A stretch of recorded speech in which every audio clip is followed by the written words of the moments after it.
found a rapist in your home. It's not a good idea. Whatever DuckTales told you, it's not a good idea. So, thanks once again.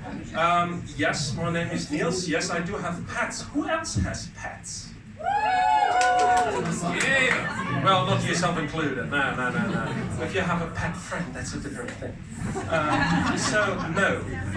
Yes, the thing is why I have all these creepy crawlies is because I'm a veterinarian. And today I will tell you a little bit about the dark side of veterinary medicine.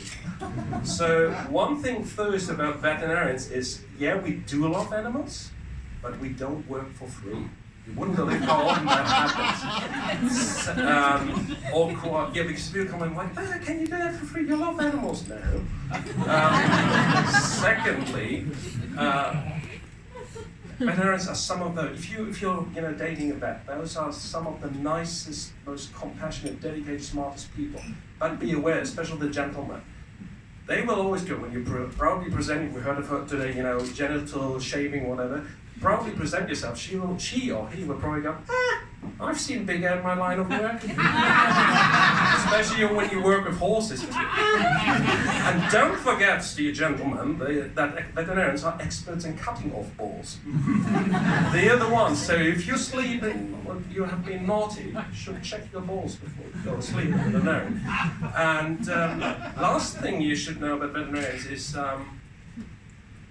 on our line of work, we realize, now I'm going to quote Scrubs, people are bastards, coded and bastards with bastard feeling, especially when it comes to animals, because no offense against you keeping animals, but some people, once they have a pet, they throw out their common sense, they throw out their decency, they just go completely mental. And another thing we should be aware of, that animals don't appreciate us curing them or treating them. They don't like it. Come on, it makes sense their point of view. There's a strange dude coming in, and without their permission, he's going to fondle them, take off the cut off their balls, or even finger or fist them anally without buying them dinner first. I mean, that's the thing with vets. They don't understand that, and it can have very interesting results. For example, let me show you that. I was no. Don't worry about that. So I was in between shifts, and the head of anesthesia comes and says, I need a blowpipe to dart an animal. That usually means that you have to work with a very dangerous animal, like a very aggressive giant dog, or a lion, or a killer kangaroo, something like that. So, or when you're in Australia, drop there, wink, wink. But anyway, so the thing is with the he comes in, and I think, okay, this is going to be bloody awesome. So I follow him, and it's a min pig. That's a miniature pincher. That's the Kevin Hart version of a Doberman. You shrink it, and at the same time you increase anxiety and anger and viciousness. And that particular specimen looked like a cushion filled with fangs.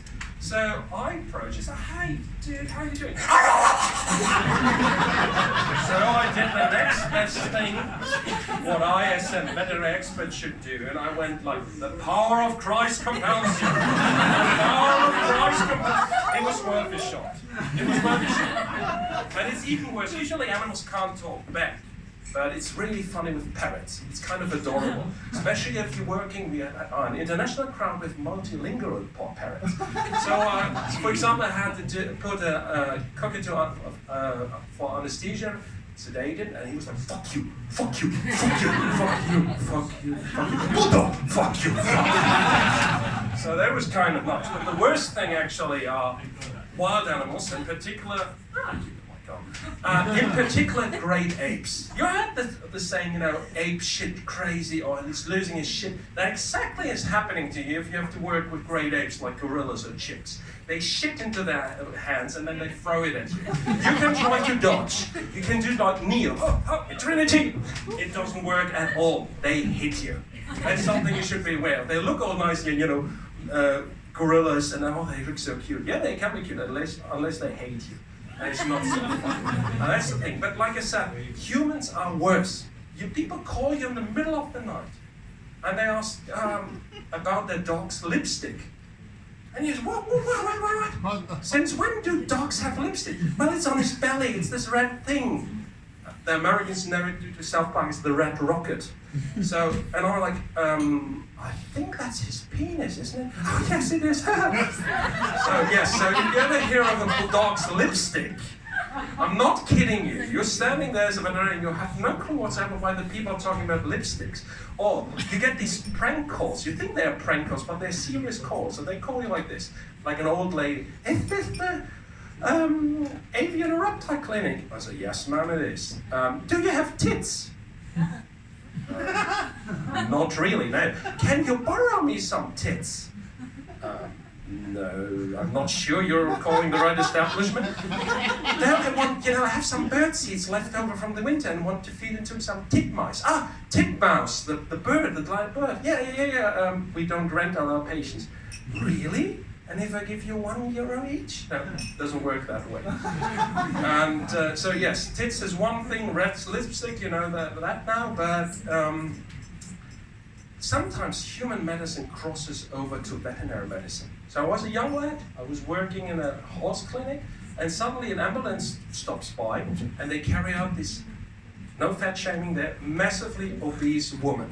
It was really massive, like Jabba the Jabba, kind of Jabba the Hutt things. Once again, no fat shaming, she was just like that. And that very day, and dear gentlemen and dear ladies, I would like to remind you this next time you're in the gym and you think, why am I doing this? And why am I on a diet? Because I learned that very day that the maximum weight capacity of computer tomographs in human hospitals are clocked at 150 kilos. Once you're beyond that, and this is no joke, they will send you to the horse clinic. So your mama's so fat that.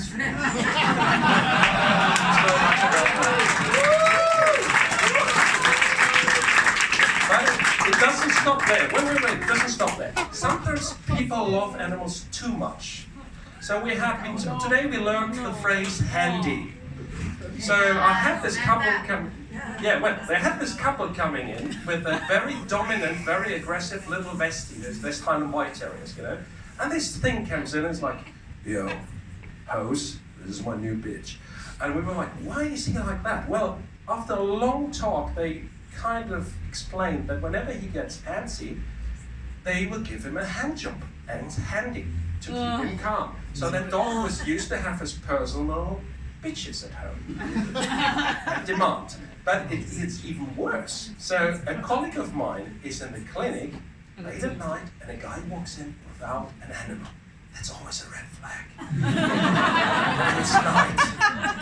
It's the night. So these weird people. I had the guy trying to pay for his dog with the business card of his hair cutter. And I was like looking at his haircut, nah, this doesn't work, it's not that. But anyway, so this guy comes in and my colleague is really nervous. Okay, what's wrong with this guy? And he's like, I've got a medical problem and I'm not sure where to go. And fuck, that's bad. So he takes them in an examination and what's wrong? Okay, I've got a carrot up my ass and I can't get it out.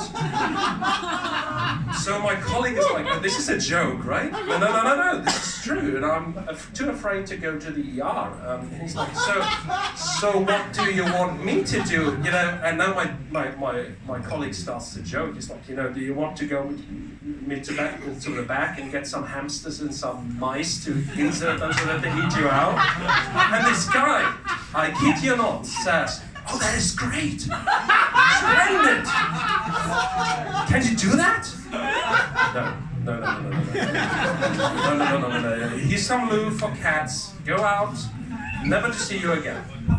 Until this day, we in the veterinary community wonder where this guy went to. Did he go to a Bugs Bunny amusement park? We do not know. But whenever you eat a carrot now, please remember this story. And that's me now. Have a nice evening.